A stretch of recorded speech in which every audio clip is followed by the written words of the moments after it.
When men decide to go against their best judgment and date a bargirl, one of two things tend to happen. 1. The relationship sizzles out quickly. The man spots red flags and disengages, or the bargirl loses interest in the relationship and moves on to other options.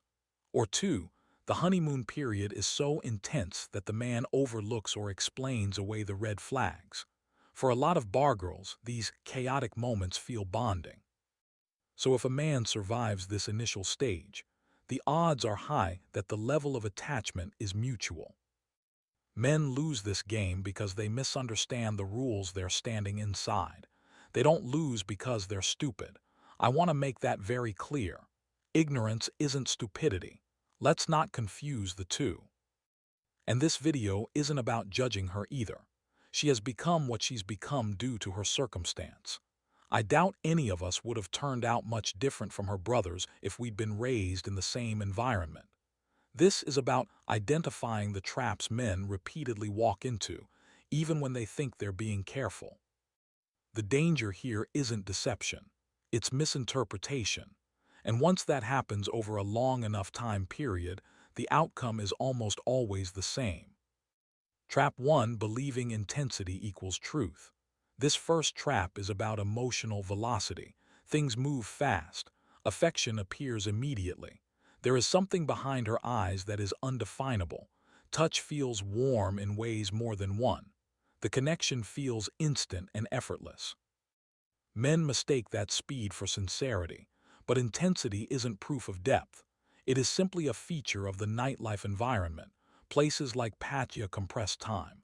It accelerates bonding signals that normally take months and delivers them in days. Your brain doesn't ask, "Is this earned?" It asks, "Why does this feel real?" And once that question is answered emotionally, logic never fully recovers.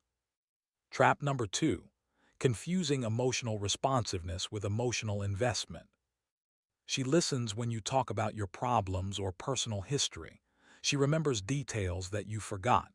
She adjusts her tone to your mood. She knows when to reassure you and when to pull back and give you space.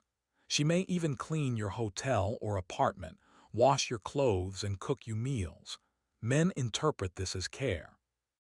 It's not, it's emotional management.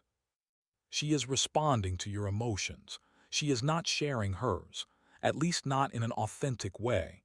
That distinction matters more than anything else in this dynamic. One is labor, the other is vulnerability. Men feel seen for the first time in years and assume intimacy has occurred. What actually happened is regulation. That is the danger. Trap 3: The "I'll take care of it" instinct. This is where men do the most damage to themselves. She has problems, family pressure about medical bills or debt, financial instability tied around excess spending that the man probably isn't aware of, stress. There are a host of issues that a bargirl can have in her day-to-day life. But then the man steps in with his shiny white armor. He pays rent, covers emergencies, smooths friction, removes pressure. He believes he's helping her. What he's actually doing is becoming a set of training wheels so she doesn't have to learn to ride a bike properly. Responsibility shifts silently. She becomes dependent while he becomes invested. Then the relationship becomes asymmetrical, and symmetry always kills attraction. Not because she's evil, but because nearly anyone would resent being a junior partner, especially someone who is used to be treated as high value. Trap number 4: Believing distance creates loyalty. Some men think distance makes the heart grow fonder, that when she says she misses him and texts constantly that it means it's true. Here's the cold, hard truth. In nightlife dynamics, distance creates parallel lives. I'm about to go on a bit of a rant here, so please bear with me. Men often mistake constant contact with emotional attachment. Here's the problem. Texting is actually a rather low-effort communication style.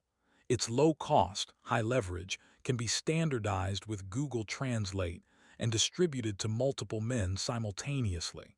It is a force multiplier of her emotional labor. A bargirl's abundance of options, amplified by social media, gives her decisive leverage in this situation. Distance intensifies this imbalance to the point where relationship language can be delivered at scale. This strategy makes sense to a lot of bargirls because the income is cumulative by its very nature. She doesn't have to work at all. All she needs are half a dozen boyfriends each sending her money.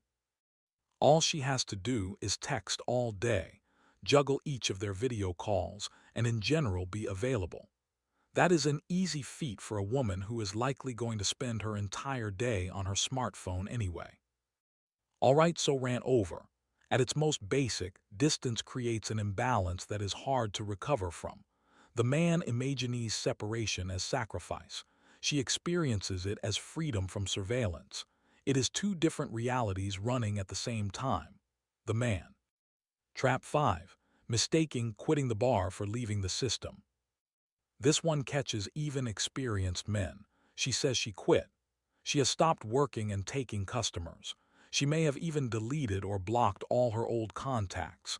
Men celebrate thinking they've beat the game, but nightlife isn't just a job, it's an identity system. The habits, the attention, the income spikes, the emotional leverage.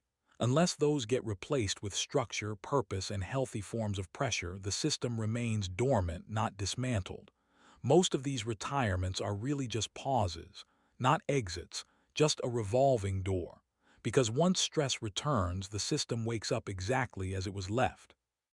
Trap number 6. Ignoring the power of her peer group. Men underestimate social gravity. When her friends are all involved in nightlife, she constantly sees their social media feeds. She sees them with different men every night. Some of them handsome, some of them not. She sees them partying and drinking all the time. It looks exciting. And the problem aren't the obvious ones like envy or temptation. It's normalization. If her peers are earning fast money, receiving attention, and living without constraints, her quieter life starts to feel like failure. Slowly, she starts to rationalize going back.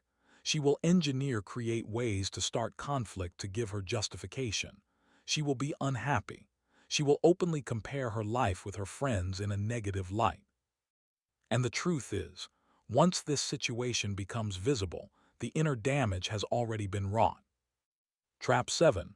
Thinking paying more buys safety. It doesn't.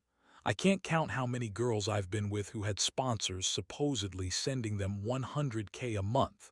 Some of that money, in fact, went to my drinking that night.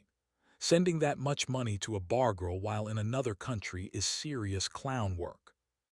Higher spending doesn't reduce risk. It increases expectations while eroding boundaries. The more you pay, the more you are framed as a resource rather than a partner. And ironically, she now has more funds to do more activities. Trap number 8. Believing he is the exception. This one is the legend killer. It affects young and old alike. Every man thinks he's different. You may watch these videos and think you are different. You are. Even equipped with knowledge, you can't stop a bargirl from bargirling.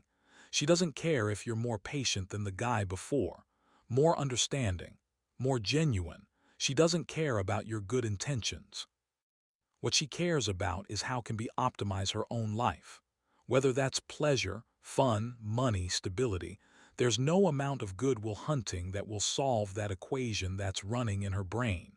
You can be aware of it, but that doesn't make you different. That just makes you smart. Trap number 9. Confusing relief with love. This is the deepest trap of them all. You feel calmer with her, more confident, more alive.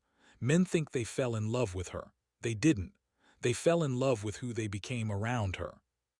Then she creates tension through emotional manipulation. This creates an intermittent reinforcement loop where the bargirl is able to solve the problem that she herself has created. The man, often in a daze of hot-cold cycles, eager accepts her reconciliation attempts. He interprets it as relief, as fiery affection, as love. It is. It's emotional manipulation wrapped in red lipstick. Trap 9 is avoiding the hard question. Here's the question most men never ask. What was missing in my life that made this feel necessary? This isn't exciting, it's not always obvious, and it does take some soul searching, but it is absolutely necessary. Until that question is answered, the trap resets with a new face, a new bar, a new story. Here's the reality check. This doesn't mean she's a villain, and it doesn't mean you were weak. It means you entered a system without understanding its incentives and how the game is rigged against you. Bottom line, if you don't regulate your own emotional state, someone else will do it for you, and they will likely charge a fee. If this felt uncomfortably accurate, comment below. If you want clarity instead of comfort, subscribe. Stay sharp. 1 month. Wrath, the same. 400. 400 1 month, 1 month. right? Same. 400 เหรอ 400. Yeah, yeah. Here No, back. so much Yeah, so many. back 300 เหรอ 300 300 50 Okay, yeah. 50 thing These 400. yeah. Yeah, I have to get a lot. So time every day Yeah, so good. no I work You don't like? 1 month new lady ไง Yeah. okay no new lady okay You didn't like? You don't like short time? I Easy. go 1 week no short ประมาณ6 มี yeah